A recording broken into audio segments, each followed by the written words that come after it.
แม่นแม่นอัน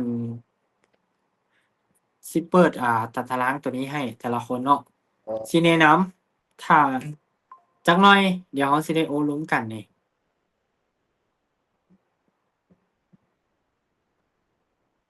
อาเนาะตัวนี้เด้อนับแต่นี้ จานมื้อนี้ได้เทศเหรอแม่นจักหน่อยเนาะตอน9โมงเนาะตอน9โมงสิเฮ็ดแต่ฟังก่อนทุกคนอย่าฟ้าวใจเย็นๆเนาะเรื่องเทศมีเนาะเรื่องเทศน่ะมีเราแต่ว่าอยากให้ทุกคนฟังอันที่จานสิเว้าก่อนตั้งแต่นี้เนาะจานสิในการเทศเนี่ยจานอาจสิปรับแนวทางของจานนิดหนึ่งก็คือจานรู้สึกว่าจานอยากมาเทรดแบบสไตล์ปันผ่อนแล้วเนาะอาจจะบ่ได้พาทุกคนแบบเฮ็ดกำไรหลายๆแบบคือแต่ก่อนแล้วเนาะจานสิเทศเนี่ยตามนี้เลย จานสิเริ่มอยู่งบ100 เหรียญเนาะแล้วก็สิเก็บประมาณ15 เหรียญถ้าลบก็ลบ15 เหรียญเนาะปันพอร์ตไปแนวนี้เรื่อยๆเนาะจาก100เป้าหมายของเราก็คือ1,000เนาะจากเอาด้วย100นี่สิเอา1,000 เหรียญเนาะทุกคนสามารถจั่งซี้จานสิเก็บเป็นพอร์ตแต่ละมื้อเนี่ยออร์เดอร์เปิดมีตติงคือเก่านี่แหละเปิดมีตติงคือเก่าแล้วทุกคนสามารถมาเบิ่งแล้วก็มาศึกษาถ้าทุกคนรู้สึกว่าโอเคอยากเทรดนำไม้ใดที่วิเคราะห์ตรงแล้วเทรดนำก็ได้ จานก็เปิดมีตติงให้ทุกคนเข้ามาเบิ่งได้บ่มั่นใจก็บ่ต้องเทรดนำโอเคบ่เนาะเรื่องการนำเทรดเนี่ยจานสิปรับมาเป็นเก็บพอร์ตแล้วเนาะบ่ได้เก็บหลายเก็บคือจานว่าไปเก็บตามตารางนี้เลย100เก็บ15เนาะ116เนี่ย17 17 20 20 25 25นี่สิเก็บตามตารางนี้แล้วเนาะน่าจะบ่ได้พาเทรดแบบหลายๆคือแต่ก่อนแล้วเนาะพออยากปรับแนวทางพันพอร์ตแบบว่า ระยะยาวเนาะมันบ่แม่นแต่ว่าเทรดมื้อต่อมื้อแล้วเนาะฉันอยากปรับ mindset ทุกคนแหน่เนาะแล้วก็เฮ็ดให้ทุกคนเบิ่งแหน่เนาะเว้าไปอย่างเดียวนี่ทุกคนสำหรับจานเนี่ยเว้าอย่างเดียวเนี่ยมันบ่อยากคือปานใดมันต้องเฮ็ดให้แต่ละคนเบิ่งว่าเนี่ย100 เหรียญเนี่ยปั้นไปเป็น1,000เนี่ยมันเฮ็ดได้แท้บ่ในตลาด binary เนาะมันเฮ็ดได้เนาะ มันเฮ็ดได้เนาะแต่ว่ามันก็อยู่ที่แผนเป้าหมายของเราเนาะก็สามารถเบิ่งจานเป็นแนวทางก่อนว่าจานเฮ็ดได้บ่หรือว่ามีความเสี่ยงแนวใดอยากศึกษาแนวใดแล้วก็ค่อยเทรดนำเนาะอ้าวจักกี้เมื่อกี้ถามหยังขอเข้าร่วมด้วยนะได้ๆๆเทรดทุกๆมื้อเนาะประมาณ9โมงเนี่ย9โมงครึ่งประมาณนี้เนาะทุกๆมื้อ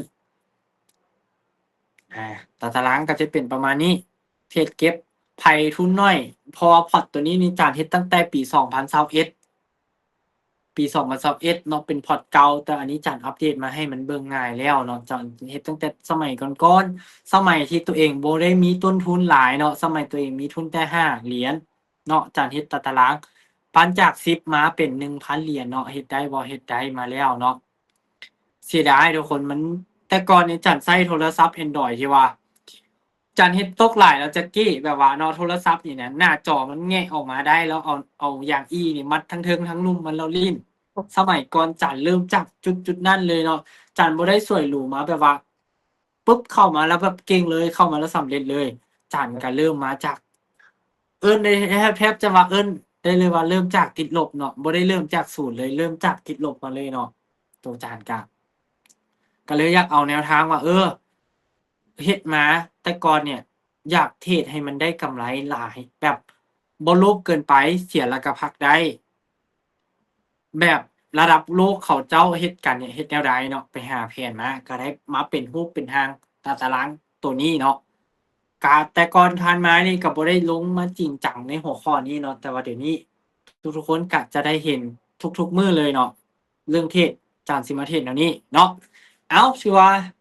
ก็สิประมาณนี้เด้อทุกคนเนาะในมื้อนี้ถือว่า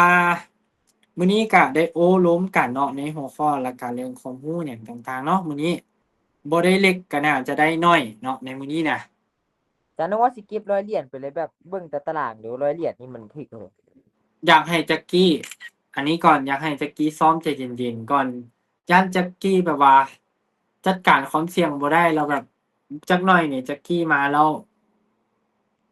พักบ่เป็นจังซี้นะสมมุติว่าสมมุติว่าเทรดนำกันเนาะจานเดี๋ยวนี้เราพักแล้วโตบ่พักโตไปเทรดผู้เดียวสินะแล้วโตไปพอร์ตแตกข้างนอกสินะอยากให้โตลองเริ่มจากทุนน้อยๆก่อนก็ได้จักกี้ เดี๋ยวนี้เขาใจเย็นแล้วนะเขาบ่คือตะกี้แล้วตะกี้แล้วแม่นเขาเอ็ดรถสมมุติเนาะเอ็ดรถเขาเร่งเขาส่งมือให้แล้วแม่นบ่โอ้เดี๋ยวนี้จอดไว้เป็นปีเขาก็บ่เอาแล้วนะท้าอยู่นั่นแหละมันแบบจังได๋บุเร่งเขาก็คือเก่าใจเย็นดีกว่า ถ้าแจ็กกี้สิเริ่มนี่ประมาณ30 เหรียญบ่ประมาณนี้แจ็กกี้บ่ต้องเริ่มหลายเทื่อก็ได้ เริ่มจากน้อยๆมาแล้วรู้สึกว่าแจ็กกี้เนี่ยประคับประคองอารมณ์ตัวเองได้ละแบบเบรกเวลาแพ้เป็นเวลาเสียหยุดได้สินะแล้วก็ค่อยอัพโอเคบ่แจ็กกี้ โดยได้แล้วบ่ เริ่มจาก10 เหรียญบ่เริ่มจาก5 เหรียญก็ได้นะทุกคนตอนจันเริ่มแท้ๆนี่พอร์ตตัวนี้จันเริ่มแต่ตั้งแต่5 เหรียญนะ5 เหรียญมื้อทำอิฐนี่ปั้นไปเป็น55จาก5 เหรียญนั่นน่ะไปมื้อที่3มื้อที่4แล้วมื้อที่4เนี่ยมันลดลงมาเหลือ20 เหรียญอาประมาณนั้นแหละของจันไปมื้อที่3มื้อที่4นี่เก็บเทื่อน้อยแล้วได้เก็บตามแผนแล้วได้แต่ว่าพอมันไปพลาดเนาะมันไปพลาดมื้อหนึ่งสิน่ะหลุดลงมาแบบฮวบๆเลย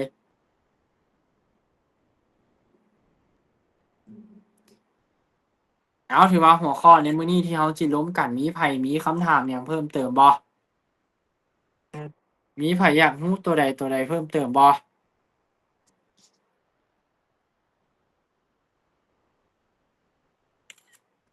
เรื่องฮู้เรื่องหนึงอา เป็นหยังเวลาเขาเปิดมีตติง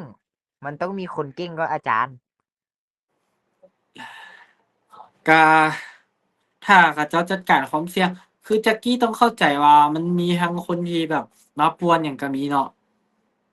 แบบสมมุติว่าบ่ได้เข้ามาเทศนำเลยก็ว่าสวดเด้อสินะทั้งที่ตัวเองก็บ่ได้เทศดอกบางเทื่อเทศเงิน โอ้ demo สม เนาะ มุติสกดมมุติซื้อกดขายเลยเนาะกดซื้อกดขายเลยแล้วก็แบบส่วนเด้อสินะคือแบบมันมีคนมันมีหลายประเภทเฮ้ยคนเลยแต่ละคนอือันม แบบสมมุติเนาะไอ้โพนอื่นซื้อ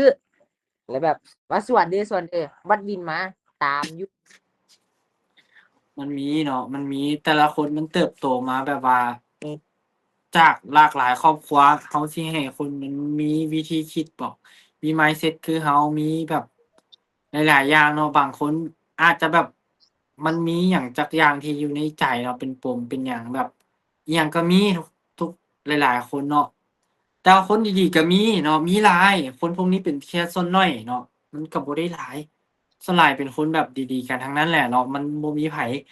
เพราะว่าอ้าวสมมุติเราไปปั่นแล้วเราได้หยังเนาะได้ความรู้บ่ก็บ่ได้ได้หยังม่วนม่วนแล้วมันได้หยังมันก็บ่ได้หยังเนาะความรู้ก็บ่ได้แถมเฮ็ดให้เขาเจ้าซังอีกเนาะถ้าแบบแบ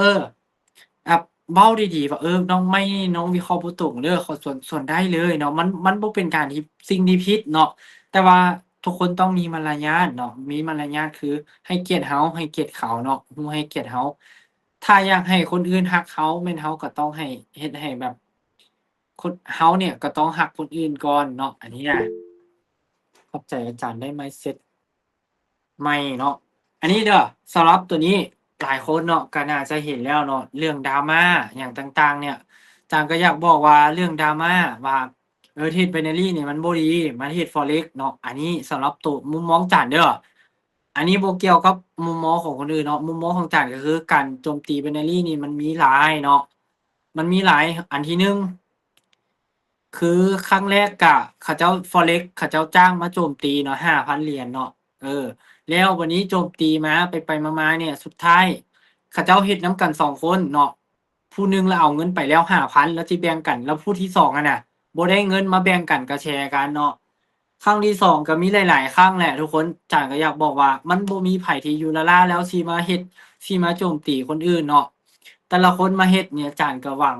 อาจารย์ก็เชื่อเลย อืมมีผลประโยชน์แน่นอนแล้วจึงเฮ็ดเนาะมันบ่มีผลประโยชน์มันบ่มีไผมาเฮ็ดเนาะคือล่าสุดนี่คนมีหนวดแล้วกันเนาะเลามาเว้าจ่ายก็รู้สึกว่าโจมตีว่า binary มันบ่ดีจังซั้นจังซี้แล้วก็มาแหมมาเทรด Forex น่ะแบบการตลาดลาวเนาะการตลาดลาวแบบว่า BX บ่แม่นเฮาเพราะว่าเฮ็ดได้นี่เราอาเฮ็ดเสียแล้วตีใส่อันว่า BX นี่มันโกง ว่าเว็บปลอมมันสิผ่านได้เด้อว่ะใบแนนได้จังได๋คันเว็บปลอมเอ้า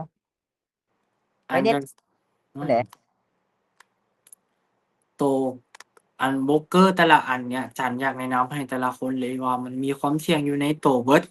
คือทุกคนเห็นบ่ตอนนี้อยู่ไทยระงับบัญชีกันอันยุงอันยะขนาดธนาคารยังบ่ปลอดภัย เงินของทุกคนสมมุติมื้อนี้นี่แจ็กกี้นี่เนาะขายเครื่อง เขาเจ้ามาซื้อน้ำแบบ100,000สินะปึ๊บแล้วมันเป็นบัญชีม้าปึ๊บเนี่ย อยู่ๆแล้วระงับเงินแจ็กกี้มีอยู่10,000,000เนี่ยแล้วถ้าสมมุติคือของคนไทยเนาะคนไทยนี่เขาเจ้าแห่กันไปถอนเงินปุ๊บธนาคารบ่มีเงินให้ ธนาคารล่มละลายได้เดะ แล้วธนาคารล่มละลายปุ๊บเงินเราในที่อยู่ค้างอยู่ธนาคาร